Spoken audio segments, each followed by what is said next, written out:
Hello everyone, welcome to MediaNama. In the recent past, traditional telecom companies and satellite communication companies have been making representations in front of the telecom regulator to discuss whether or not Satcom services will pose a competitive risk to terrestrial communication services. In this video, we will break down the long and complex nature of this ongoing debate and the key points from both sides. So the discussion around satellite communication services first began last year when TRAI released a consultation paper on spectrum assignment for space-based communication services in early 2023.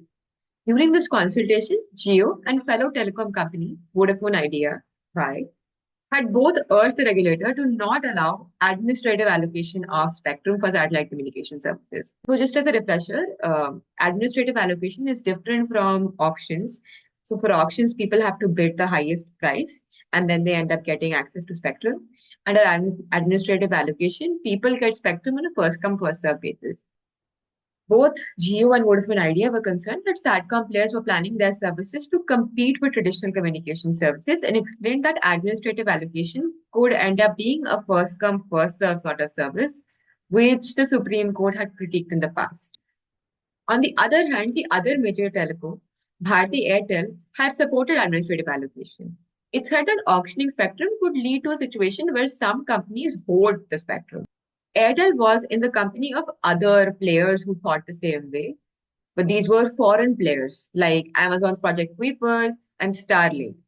Besides competition concerns, which Airtel had highlighted, both the foreign players were also proposing administrative allocation, saying that Satcom was meant to connect underserved areas, and as such, putting Satcom players through the auction process would increase the prices of the services that would end up going to these underserved areas. Further, speaking about Supreme Court's critique of first come, first serve policies, Project Kuiper said that Supreme Court asked the government to conduct periodic evaluations of existing distribution models so that natural resources are allocated for optimum utilization. Further, the Supreme Court said that the government cannot make long-lasting rules on resource allocations that restrict utilization only to current needs. Given that the Supreme Court has considered spectrum a natural resource, Kuiper argued that this sets a precedent that the government, having necessary and technical competence, is empowered and mandated to revisit its existing spectrum distribution mechanisms.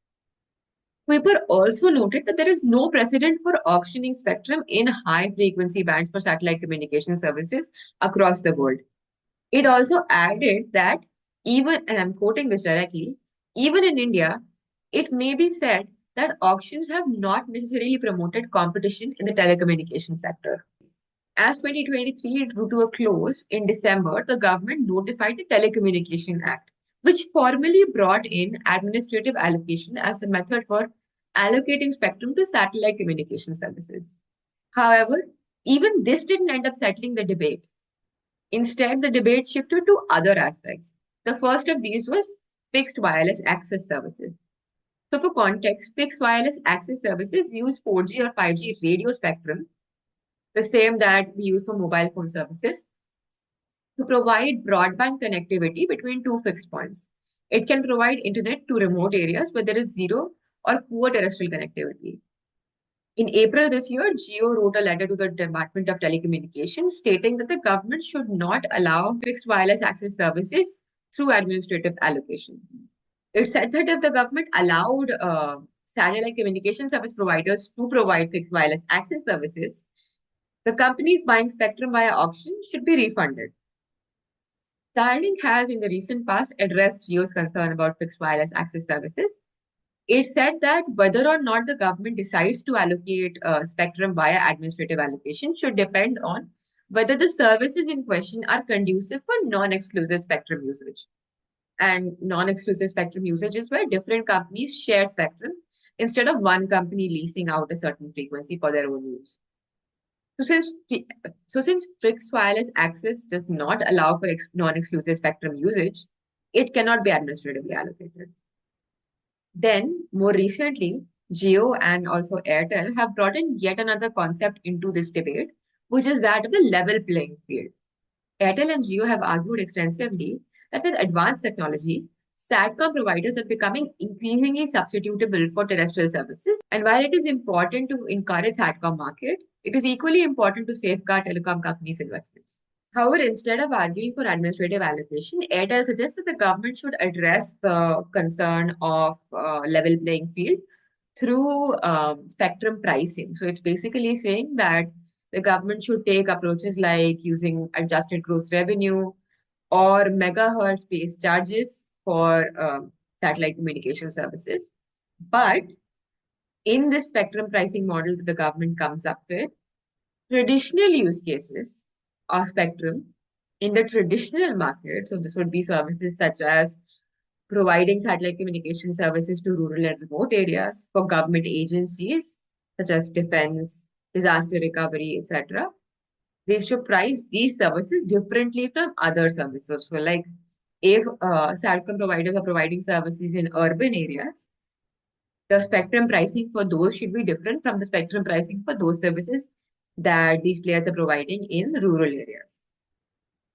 Starlink argues against this service-based spectrum pricing approach. It mentions that individual operators' decision of which market or user base they want to approach is just a preference. And as long as Satcom players use spectrum in the same shared way, all Satcom players should have the same rules for spectrum allocation. While Airtel wants to approach the level playing field issue with the spectrum pricing angle, Jio continues to argue against administrative allocation. It brings up the Telecom Act, where Satcom services are under a long list of other services that are also allowed for administrative allocation. This list, for the government to make any changes to this list, the Telecom Act says that the service must qualify three criteria. It mentions that these services must either A, serve a public interest, B, perform a government function, or must be services which, or must be a situation where auction of spectrum is not the preferred mode due to technical or economic reasons. Geo sought legal opinion of two separate retired Supreme Court judges to establish that even SATCOM services would need to qualify these requirements to be added to the list of services allowed for administrative allocation. It mentions that there is no evidence to show that the DOT has assessed SATCOM against these conditions before seeking terms and conditions for SATCOM spectrum assignment from TRAI. Most recently, reports suggest that even though the consultation has ended, an open house has happened, and all the processes are concluded, Geo has submitted additional comments to TRAI to reiterate that SATCOM providers don't want to simply serve the underserved and remote areas in the country, but will rather compete with traditional terrestrial services. With all that said, the issue seems to be far from resolved, and we have to wait for TRAI to come out with its recommendations before we can see how the regulatory and the government opinion about SATCOM spectrum and spectrum pricing is shaping up to be. Thank you.